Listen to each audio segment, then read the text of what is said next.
Passons maintenant à la correction de la question 3. Dans la question 3, on vous demande de donner le nom de chaque produit formé lors de la combustion entre la diméthylhydrazine et le peroxyde d'azote. Alors déjà, il faut se souvenir et repérer les mots-clés de la question.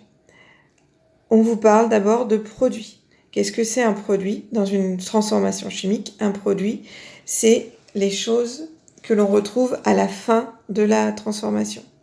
Et là, on vous parle de quelle transformation physique? On vous parle de la transformation physique de la combustion entre la diméthylhydrazine et le peroxyde d'azote. On vous a donné l'équation de transformation au tout début de l'énoncé. Donc on y revient, c'est ici. On voit ici que quand la diméthylhydrazine brûle avec du peroxyde d'azote, donc la diméthylhydrazine c'est ça, avec du peroxyde d'azote, cela donne 3 produits différents, du dioxyde de carbone, du diazote et de l'eau. Ces 3 molécules ici, dont on a la formule chimique ici, CO2 pour le dioxyde de carbone, N2 pour le diazote, H2O pour l'eau.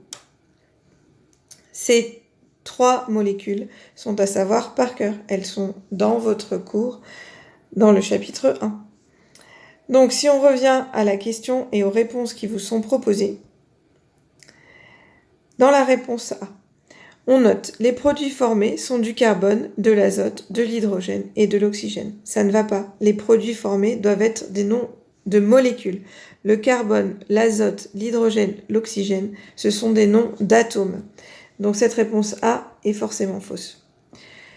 Dans la réponse B, on vous propose les produits sont des molécules de carbone, oxygène, des atomes d'azote et des molécules d'hydrogène et de l'eau.